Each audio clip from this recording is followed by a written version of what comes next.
15 साल की उम्र वैसे तो कोई दुल्हन बनने की उम्र नहीं होती, लेकिन नीलू के लिए इस उम्र में दुल्हन बनना उसकी मजबूरी थी।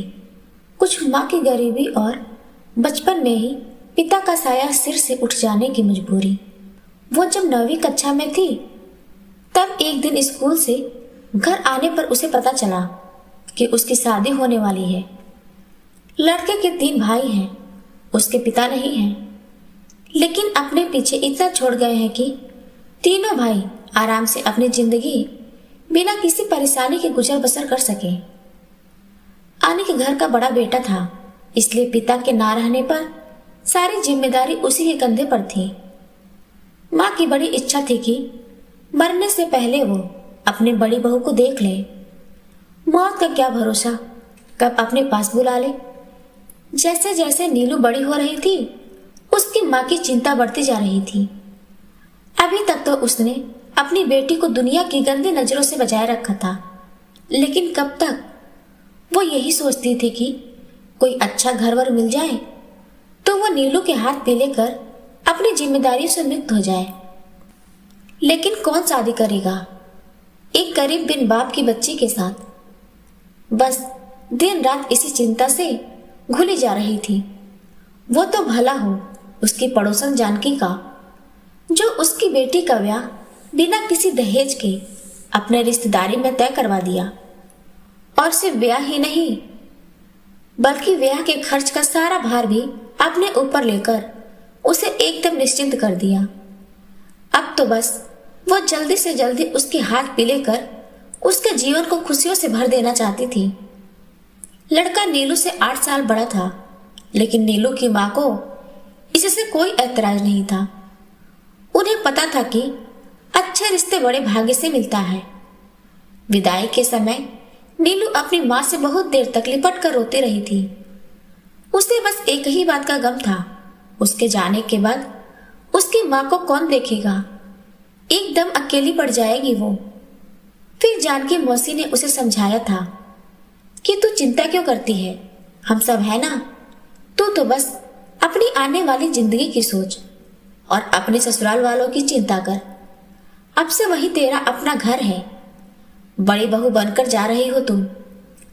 अपनी जिम्मेदारी को अच्छी तरह से निभाना। अपनी सास को कभी शिकायत का मौका मत देना। और वैसे भी कौन सी लड़की होगी जो बिन ब्याह अपने पीहर बैठी अच्छी लगती होगी। लड़के को एक ना एक दिन तो दूसरों के घर जाना ही पड़ता है। बड़े ही अरमानों से नीलू अपने नए घर में कदम रखा। सास अपनी सुंदर सी बहू को देखकर निहाल हुए जा रही थी। मुंह दिखाई के रस्म के बाद उन्होंने ना जाने कितनी ही बार नीलू की नजर उतारी होगी। नीलू को आए 1 हफ्ता बीत चुका था, लेकिन अभी तक अनिक ने नीलू की सूरत नहीं देखी थी। उसकी माँ ने उसे नीलू से दूर रखने की सख्त हिदायत जो दी थी। बहू देखने की ललक में वो नीलू को अपने बेटे के लिए ब्याह तो लाई, मगर वो जानती थी कि अभी नीलू अपने गृहस्थ जीवन की शुरुआत करने के लिए अपरिपक्व है। इसलिए वो नीलू को अपने कमरे में अपने पास ही रखती थी। अनिक अपनी माँ के इस फैसले से कभी कभी बहुत खींच जाया करता था। ये माँ भी ना, जब नीलू को हमसे दूर ही रखना था तो बेकार ही हमारा ब्याह करवाया, और अगर करवाया भी तो इतनी छोटी लड़की से। क्या उन्हें पहले से नीलू की उम्र पता नहीं थी? चलो दूर रखने का कारण तो समझ में आता है, लेकिन अब ये क्या बात हुई कि अपनी ही पत्नी की सूरत भी नहीं देख सकते। अनिक जब भी उसके घुंघरुओं की आवाज सुनता उसका मन उसकी एक झलक पाने को बेताब हो उठता, लेकिन माँ के आगे बेबस हो जाता। नीलू बस खाना परोस आती थी उसे, वो भी अपनी सास की उपस्थिति में, और घूंघट डालकर। उसके दोनों देवर यूं तो उससे उम्र में बड़े थे, लेकिन वो उनसे एक माँ की तरह ही व्यवहार करती थी। उसके दोनों देवर भी उसे माँ का ही दर्जा देते थे और उसकी उतनी ही इज्जत करते थे जितनी अपने माँ की। सास तो अपने पास पड़ोस और रिश्तेदारों से नीलू की सुंदरता, उसकी सरलता और उसके गुणों का बखान करते ही नहीं थकती। उनकी माँ ने तो नीलू खरा सोना थी। उसकी उम्र भले ही कम थी, लेकिन समझदारी और परिपक्वता ऐसी कि बड़ों को भी पीछे छोड़ दे। एक दिन अनिक घर आता है तो माँ को घर पर ना देख भाइयों से पूछता है। पता चलता है माँ पड़ोस में भागवत की कथा सुनने गई है। उसे तो जैसे मन मांगी मुराद मिल गई हो। बस फिर क्या था, पहुंच गया वो रसोई घर में। उसे देखकर नीलू अपना घूंघट निकालने लगती है। तभी अनिक उसका हाथ पकड़ लेता है और जैसे ही उसकी नजर उसकी सूरत पर पड़ती है, कुछ पल के लिए वो अपने पलके झपकाना ही भूल जाता है। बड़ी मुश्किल से होश संभाल कर वो उससे कहता है, दूसरों के मुंह से तुम्हारी जितनी तारीफ सुन रखी थी, तुम तो उससे भी ज्यादा सुंदर हो। बताओ भला, मेरी इतनी सुंदर दुल्हन को हमारी माँ ने हमसे ही छुपा कर रखा है। इतना सुनकर नीलू बस शर्मा कर रह गई। इतने में उसके कानों में माँ की आवाज सुनाई पड़ती है। घबरा कर वह उससे माँ को कुछ ना बताने की गुजारिश कर तेजी के साथ रसोई घर से बाहर निकल जाता है। उसकी माँ ने उसे बाहर निकलते देख लिया था, लेकिन उन्होंने ना किसी से कुछ कहा और ना ही किसी को कुछ जताया। बस मन ही मन एक फैसला ले लिया। वो फैसला था नीलू को 3 साल के लिए उसके मायके भेजने का। दूसरे दिन ही उसे उसके पीहर भेजने की तैयारी होने लगती है। अनिक को पता चलता है तो उसे बिल्कुल भी अच्छा नहीं लगता। ये सब सुनकर उसका मन दुखी हो जाता है। भले ही वो उसके नजदीक नहीं जा पाता था, लेकिन उसे देख तो लेता था, घूंघट में ही सही। उसके पायल के घुंघरुओं की छनकती आवाज सुनकर, उसके कलाई की रंग बिरंगी चूड़ियों की खनकार सुनकर, अपने आसपास उसके होने का एहसास को कम से कम जी तो लेता था। इन्हीं बातों से उसका मन उदास हो उठा था, लेकिन माँ के आगे वो कुछ बोल नहीं सकता था। भरी आंख से उसे छुपकर जाते हुए तब तक देखता रहा जब तक उसका भाई उसे लेकर उसकी आंखों से ओझल नहीं हो गया। ऐसा नहीं था कि नीलू को दुख नहीं था। जाते समय उसकी निगाहें घूंघट की आड़ से जिसे ढूंढने की कोशिश कर रही थी, उसे क्या खबर थी कि वो उससे छुपकर उसे ही देख रहा था। नीलू 3 साल के लिए अपने पीहर आ गई। नीलू की माँ अपनी बेटी के मुंह से उसके ससुराल वालों की बड़ाई सुनकर अपनी बेटी के भाग्य पर वारी जा रही थी। नीलू ससुराल में मिले अपने जेवर दिखाने लगती है। जानती हो मम्मी, ये कान की बालियां हमें उमा मौसी ने दिया था, और ये पायल मोना मामी ने, और ये कान के टप्स देख रही हो, ये बड़ी बुआ ने दिया था, और छोटी बुआ ने गोपाल जी की ये मूर्ति दी थी। कह रही थी इन्हें अपने से दूर कभी मत करना, जो भी करना इनका नाम लेकर करना। नीलू की माँ उसकी बातों को बड़े गौर से सुनती जाती और हूं हूं करके मुस्कुराती जाती। और ये सोने के कड़े हमें माँ जी ने दिए थे। जानती हो, आते समय उन्होंने मुझे 1000 रुपए भी दिए थे। कह रही थी खुलकर खर्च करना, जरा भी कोताही मत करना। समय समय पर देवर जी के हाथ रुपए भिजवाते रहेंगे। नीलू की माँ बोली, इतनी समझदार और भली सास बहुत किस्मत से मिलती है। जरूर तेरे पूर्व जन्म के कोई पुण्य होंगे जो तुझे इतना अच्छा घर और परिवार मिला। ताकि एक बार फिर से वो उसकी नजर उतार लेती है। नीलू को आए 3 महीने हो चले थे, लेकिन ससुराल की कोई खबर नहीं मिल रही थी। इधर बीते हफ्तों से नीलू का मन बहुत अकुला रहा था। उसे अपने ससुराल की बहुत याद आ रही थी। रह रहकर वह उदास हो जाया करती थी। उसकी मम्मी उसके मन की व्यथा को अच्छे से समझती थी, लेकिन कर भी क्या सकती थी। तभी जानकी मौसी ने नीलू को सिलाई सीखने का सुझाव दिया। 2 घंटे के लिए ही सही, कम से कम इसी बहाने वो थोड़ा व्यस्त तो रहेगी और हाथ में कुछ गुड़ भी आ जाएंगे। यही सोचकर वहीं पास के ही सिलाई प्रशिक्षण केंद्र में नाम डलवा दिया। एक दिन वो मम्मी के साथ बैठी थी कि तभी दरवाजे पर खटखट हुई। देखते ही दरवाजे पर उस उसका छोटा वाला देवर खड़ा था। वह उसे देखकर खुश होते हुए कहती है, अरे मम्मी, छोटके देवर जी आए हैं। अरे पगली, उन्हें भीतर भी आने देगी या दरवाजे पर ही खड़ा रखेगी? उसने उन दोनों के पैर छुए और वहीं पास पड़ी एक चारपाई पर बैठ गया। अरे जा नीलू, छोटके बबुआ के लिए चाय पानी का इंतजाम तो कर। हाँ मम्मी, जाते हैं ना। नीलू जब से आई है, आप लोगों का नाम इसकी जुबान पर हरदम रहता है। दिन भर आप ही लोगों की बात करती रहती है। बड़े भाग्य थे उसके जो आप लोगों सा परिवार उसको मिला। भगवान सुखी रखे बेटा तुम लोगों को।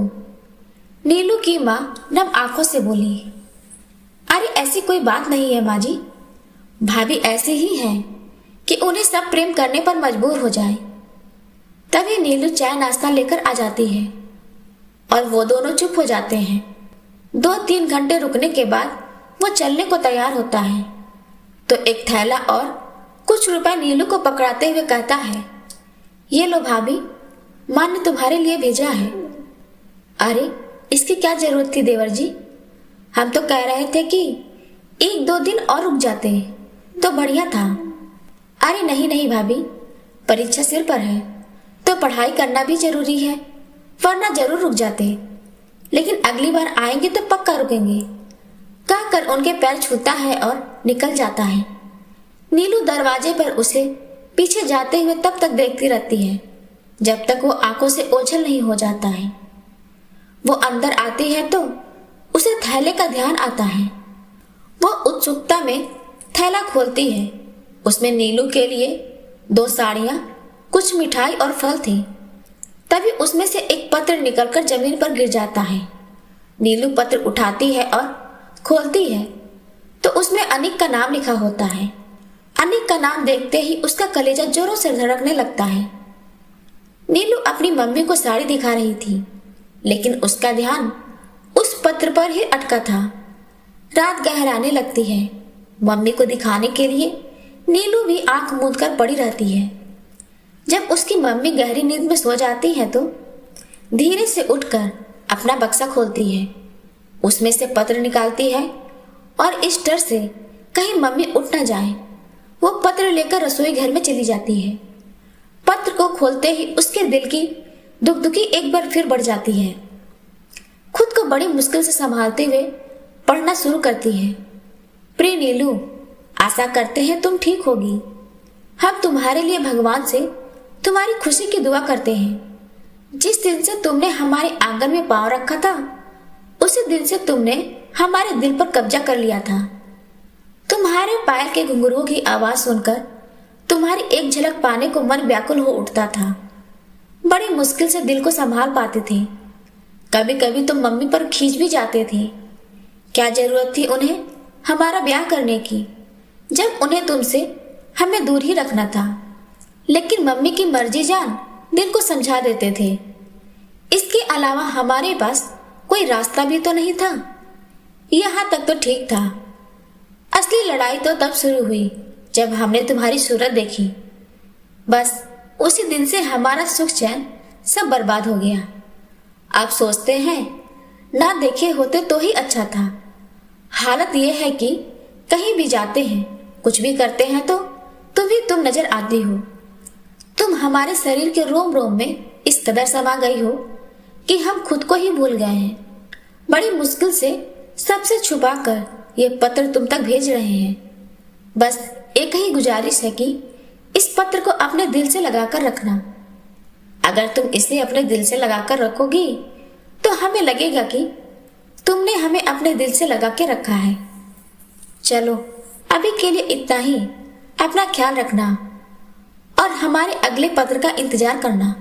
तुम्हारा अनिक। पत्र पढ़कर नीलू के मन का कोना कोना प्रेम रूपी वर्षा से सराबोर हो गया। उसने अनगिनत बार वो पत्र पढ़ा और अनगिनत बार उस पत्र में अनिक को महसूस किया। दिन और महीने बीतते गए, पत्र आते रहे। वो अपने अनिक के प्यार में पूरी तरह से भीगती रही। आखिरकार 3 साल बीत गए और वो दिन आ ही गया जिसके लिए 2 दिन ना जाने कब से अधूरे थे। अपनी नई दुनिया को सजाने का सपना लिए वो ससुराल में कदम रखती है। इन 3 सालों में नीलू का रंग रूप और ज्यादा निखर गया था। अनिक नीलू का साथ पाकर एक दूसरी ही दुनिया में पहुंच चुका था, जहां चारों तरफ केवल प्रेम ही प्रेम था और उस प्रेम की एकमात्र साक्षी नीलू, जिसका आलिंगन पाने से उसका जीवन मानो धन्य सा हो गया था। उन दोनों का प्यार देख अनिक की माँ खुशी से फूली नहीं समाती थी। देखते देखते 6 महीने कब बीत जाते हैं पता ही नहीं चलता। सास का दुलार, देवरों का सम्मान और पति के प्यार ने नीलू को उड़ने के लिए जैसे एक नया पंख दे दिया था। उसे लगता था कि यह वक्त यहीं ठहर जाए और वो इस वक्त को जीती चली जाए। अनिक का इतना प्यार देख कभी कभी तो नीलू डर जाया करती थी। उसने कितनों को ही शादी के कुछ सालों के बाद बदलते देखा और सुना था। एक घटना तो उसकी पड़ोस में रह रही रिया जीजी की ही थी। पहले पहल तो उनका पति उनसे बहुत ही प्यार करता था, लेकिन समय के साथ उसका प्यार रिया जीजी के लिए कम होता चला गया। हद तो तब हो गई जब उसने उन पर हाथ उठाना भी शुरू कर दिया और फिर तो ये उसका रोज का ही ढर्रा हो गया। हर रोज कोई न कोई कमी वो रिया जीजी में निकाल ही दिया करता था और उन्हें मारने का एक भी मौका हाथ से जाने ना देता था। नीलू जब ये सब सोचती थी तो रिया जीजी का मासूम चेहरा उसकी आंखों में तैर जाता और वो डर जाती। दिन रात भगवान से वो बस यही प्रार्थना करती कि हे प्रभु, इनके दिल में हमारे लिए प्यार हमेशा ऐसे ही बना रखना। समय धीरे धीरे बीत रहा था। सब कुछ ठीक ठाक चल रहा था। अनिक की माँ को भी लगता था कि अब नीलू के माँ बनने में कोई हर्ज नहीं है। उन्होंने इस दौरान कई बार नीलू से इस बारे में खुलकर बात भी की। क्यों बहू, अब हमें दादी बनने का सुख कब दे रही हो? उनकी बातों को सुन नीलू बस शर्मा कर रह जाती। समय पंख लगाकर अपनी गद्दी से उड़ता जा रहा था। कहते हैं बुरा वक्त जल्दी नहीं कटता और अच्छा वक्त कब बीत जाता है पता ही नहीं चलता।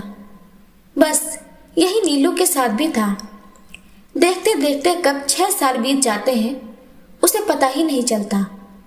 लेकिन उसे क्या खबर थी कि आने वाला वक्त उसकी किस्मत में कुछ और ही लिखकर बैठा है। इन सालों में ना अनिक बदला था, ना वो बदली थी और ना ही उनका प्रेम। अगर कुछ बदला था तो बस लोगों के देखने और समझने का नजरिया। जितनी मुंह उतनी बातें।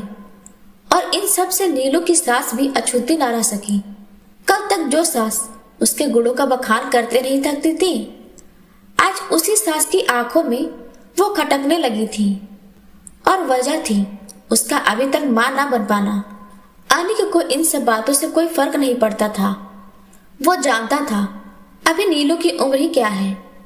माँ बेकार ही इतना परेशान हो रही है।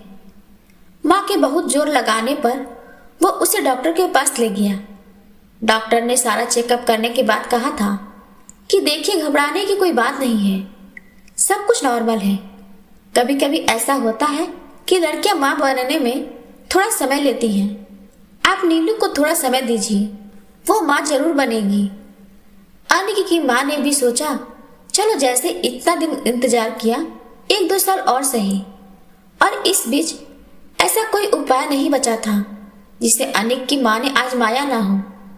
ओझा पंडितों को दिखाना, मंदिर में जाकर मनौती मारना, हवन पूजन करवाना, ये सब कुछ करके उन्होंने देख लिया, लेकिन कोई उपाय काम नहीं आ रहा था। धीरे धीरे 7 साल गुजर गए। आखिर वो भी कब तक इंतजार करती। और उन्होंने अनिक की मर्जी जाने बिना उसका ब्याह भी तय कर दिया।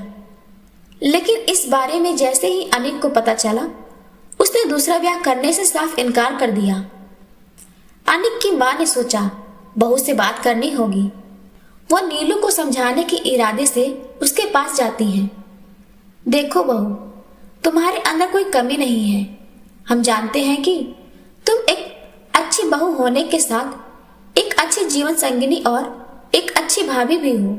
ये तो हमारा कोई पुण्य प्रताप रहा होगा जो तुम हमारी बहू बनकर इस घर में आई। लेकिन शादी ब्याह केवल पति पत्नी या सास बहू के रिश्ते तक सीमित नहीं होता। एक गृहस्थ जीवन तभी सार्थक माना जाता है जब एक औरत अपने पति को बाप बनने और अपने ससुराल को उसका वंश आगे बढ़ाने का सुख दे सके। अभी तक तो हम सोच रहे थे देर सवेर हो सकता है कि तुम हमारी इच्छा पूरी कर दो, लेकिन 10 साल बीतने को हैं, अभी तक ना जाने भगवान कहाँ रूठे बैठे हैं। देखो, हम तुम्हारा दुख समझते हैं, लेकिन क्या करें, हमारी भी मजबूरी है। हम नहीं चाहते हैं कि हमारे अन्य को कोई बिन औलाद का कहे, और हमें पता है कि तुम भी ये नहीं चाहती होगी। अब हमारी बात तो अनिक सुन नहीं रहा, लेकिन हमें विश्वास है कि तुम उसे जरूर मना लोगी। वो तुमसे इतना प्रेम करता है कि तुम्हारी बात टाल ही नहीं सकता।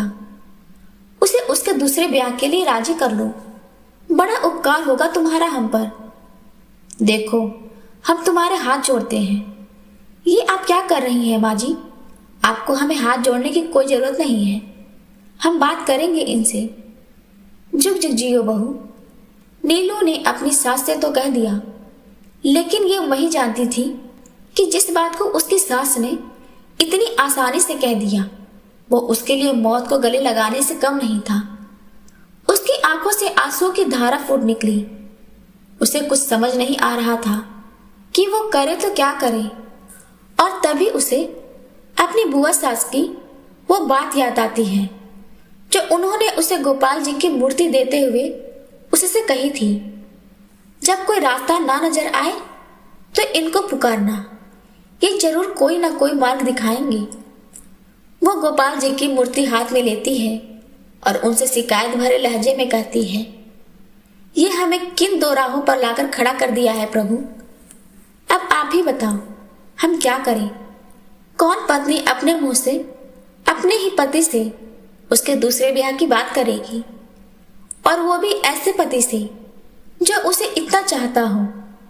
आपने हमें औरत तो बनाया, लेकिन पूरी औरत बनाना भूल गए। मां बनने के बाद ही एक स्त्री संपूर्ण होती है। प्रभु, हमने आज तक आपसे कुछ नहीं मांगा, जैसे इतना दिया वैसे ही एक कृपा और कर दो प्रभु। या तो हमारी झोली ममता से भर दो, या तो हमें मौत दे दो प्रभु। कहकर नीलू फूट फूट कर रोने लगती है। उसी समय अनिक के आने की आहट सुन वो रोना बंद कर अपने आंसुओं को जल्दी जल्दी पोंछने लगती है। अनिक कहता है, तुम रो रही हो नीलू? क्या हम जान सकते हैं तुम्हारी इन खूबसूरत आंखों में ये आंसुओं का सैलाब क्यों है? नीलू बोली, आपको क्या लगता है हमें पता नहीं है कि अंदर ही अंदर आपको पिता न बनने का दुख कितना सता रहा होगा। कितनी अभागन हूं मैं जो आपको एक पिता बनने का सुख भी ना दे पाई। किसने कहा तुम अभागन हो? तुम तो वो दिया हो जिसके प्रकाश से हमारा जीवन प्रकाशित है। जी, कहने और होने में फर्क होता है। अच्छा, एक बात पूछे हम आपसे? पूछो। आप हमसे प्यार तो करते हैं ना? क्या इस बात के लिए भी तुम्हें हम पर शंका है? जी, शंका नहीं, डर है। कैसा डर? अगर हम आपसे कुछ मांगे तो आप इनकार ना कर दें। ये भी कोई कहने वाली बात है नीलू? हमारा सब कुछ तुम्हारा ही तो है। नहीं, पहले आप वादा करिए कि हम जो मांगेंगे आप देंगे। अगर हमारे बस में रहा तो जरूर देंगे। हम चाहते हैं कि आप दूसरा ब्याह कर लो। ये तुम क्या कह रही हो नीलू? हम ऐसा हरगिज नहीं कर सकते। क्यों नहीं कर सकते? आखिर हमने आपको आज तक दुख के सिवाय दिया ही क्या है? तुम्हें बाप बनने का गौरव नहीं दे पाई। अनिक ने नीलू की बात को बीच में काटते हुए कहा, हमें इससे कोई फर्क नहीं पड़ता। आपको नहीं पड़ता होगा, लेकिन हमें पड़ता है। इसलिए हम चाहते हैं कि आप दूसरा ब्याह कर लो। अपने लिए ना सही, इस परिवार के लिए, माँ जी के लिए, हमारे लिए। तुम ऐसा सोच भी कैसे सकती हो कि हम तुम्हारे अलावा किसी और को अपनी जिंदगी में लाने के बारे में सोच भी सकते हैं? क्या इसी दिन के लिए हम तुम्हें ब्याह कर लाए थे? तुम्हारे साथ फेरे लेते समय 7 वचन लिए थे। हमें कोई बच्चा नहीं है तो इसमें तुम्हारा क्या दोष? क्या एक औरत का अस्तित्व एक बच्चे तक ही सिमट कर रह जाता है? उसका खुद का कोई वजूद नहीं होता? बच्चे तो भगवान की देन होते हैं, उसके लिए कोई स्त्री कैसे जिम्मेदार हो सकती है? बच्चे आदमी औरत दोनों के भाग्य से होते हैं, और यह भी तो हो सकता है कि हमारे ही भाग्य में संतान सुख ना हो। नीलू ने कहा, देखिए, अगर आप हमें प्रेम करते हैं तो इस ब्याह के लिए मान जाइए। कहते हुए नीलू अनिक के पैरों से लिपट कर रोने लगती है।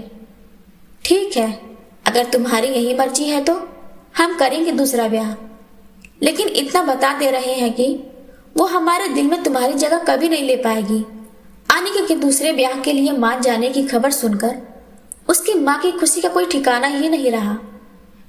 वह पहुंच गई नीलू के पास और बोली, हम बता नहीं सकते कि हम कितने खुश हैं बहू। तुमने जो किया वो कोई भी औरत शायद ही करना चाहेगी। इसके लिए हम जिंदगी भर तुम्हारा एहसान मानते रहेंगे। इतना बड़ा त्याग करने का फैसला लेकर तुम्हारा कद हमारी नजर में और ऊंचा हो गया। देखो बहू, अनिक की दूसरी लुगाई भले ही आ रही हो, लेकिन इस घर की बड़ी बहू तो हमेशा तुम ही रहोगी। तुम्हें मान सम्मान, अधिकार और प्रेम देने में हम जरा भी फर्क नहीं आने देंगे। तुम्हारे साथ यह अन्याय हम करना तो नहीं चाहते थे, लेकिन क्या करें। घर में ब्याह की तैयारियां शुरू हो चुकी थी, लेकिन उदास मन के साथ जब से अनिक ने ब्याह की स्वीकृति दी थी, तभी से नीलू उससे कुछ दूर दूर रहने लगी थी। अनिक जब भी उसके करीब जाने की कोशिश करता, वो काम का बहाना बनाकर कमरे से चली जाती थी। अनिक सब समझता था कि वो क्यों ऐसा कर रही है, लेकिन कुछ बोलता नहीं था। शायद वो जानता था कि अब हालात पहले से बहुत अलग हो चुके थे। नीलू दिख तो ऐसा रही थी कि अनिक के दूसरे ब्याह का उसे कोई मलाल नहीं, लेकिन अंदर ही अंदर टूटती जा रही थी। जैसे जैसे ब्याह के दिन नजदीक आ रहे थे, नीलू की बेचैनी बढ़ती जा रही थी। वो दिन भी आ गया जब दूसरी बार अनिक दूल्हा बनने जा रहा था। नीलू से अनिक का ये रूप शायद देखा न जाता, इसलिए सुबह से ही उसने अपने आप को कमरे में बंद कर लिया था। बहू बहू सास की आवाज सुन उसने किवाड़ खोला। अरे बहू, तुम यहाँ बैठी हो और हम तुम्हें कहाँ कहाँ नहीं ढूंढ लिए। चलो बाहर, और तो तुम्हें पूछ रही हैं। माँ जी, तबीयत थोड़ी ठीक नहीं लग रही है, इसलिए हम थोड़ा आराम करना चाहते हैं। कहते कहते नीलू को चक्कर आ जाता है। अरे अरे, तुम्हारी तबीयत तो सच में ठीक नहीं है, तुम आराम करो, हम अभी डॉक्टर को बुलवाते हैं। कहते हुए उसे पकड़कर बिस्तर तक ले जाती है। बाहर आती है और अपने छोटे बेटे को डॉक्टर बुलवाने भेजती है। उसकी तबीयत का सुन अनिक परेशान हो गया। उनमें से किसी ने पूछा, अरे कुछ नहीं, ब्याह वाला घर है, काम की अधिकता की वजह से ऐसा हुआ होगा। एक बात तो है अनिक की माँ, तुम्हारी ये बहू तो सोना है, देखो दूसरी कैसी आती है। इतने में डॉक्टर आ जाती है, चेक करके बाहर निकलती है। देखिए, घबराने वाली कोई बात नहीं है, ये पेट से है, इस हाल में ऐसा होना लाजमी है। क्या कह रही हैं डॉक्टर साहिबा, एक बार फिर से तो कहिए। जी, आपकी पत्नी माँ बनने वाली है। नीलू के माँ बनने की खबर सुन अनिक खुशी से पागल हो जाता है। सुन रही हो माँ, हमारी नीलू माँ बनने वाली है। चारों तरफ खुशी की लहर दौड़ जाती है। एक औरत के लिए इससे बड़ा दुख और क्या हो सकता कि वो अपने जीते जी अपने पति को अपनी आंखों के सामने किसी और का होते हुए देखे। अनिक की माँ रोते हुए बोली, इसका त्याग देख शायद भगवान से भी रहा नहीं गया। अब जिस वजह से अनिक का दूसरा ब्याह हो रहा था, जब वो वजह ही खत्म हो गई, तो अब हमें बारात को रोक देना चाहिए और लड़की वालों को सब सच बता देना चाहिए। एक बार फिर खुशियों ने नीलू के जीवन को निहाल कर दिया था। जब लड़की वालों से बात की गई तो वह सब नाराज हो गई, क्योंकि शादी की सारी तैयारियां हो चुकी थी। अनिक की माँ ने कहा, ऐतराज न हो और लड़की हाँ कर दे तो हम अपने दूसरे बेटे के साथ शादी करवाने के लिए तैयार हैं। दोनों पक्ष बैठकर बातचीत करते हैं। लड़के को भी कोई आपत्ति नहीं थी। फिर सब लोग खुशी खुशी बारात ले जाने की तैयारियों में जुट जाते हैं। नीलू अनिक के कांधे पर सिर रखकर आंखें मूंद लेती है। क्या हुआ मुन्ने की माँ, क्या सोच रही हो? जी आपके मुंह से ये एक शब्द मुन्ने की माँ सुनने के लिए मेरे कान तरस गए थे। अब जाके मेरे कानों को सुकून और दिल को आराम मिला है। अब लग रहा है कि हाँ, हम औरत हैं, एक संपूर्ण औरत। अच्छा, लेकिन हम तो तुम्हें एक संपूर्ण औरत ही समझ रहे थे, अनिक शरारती अंदाज में कहता है। दोनों खिलखिलाकर हंस देते हैं।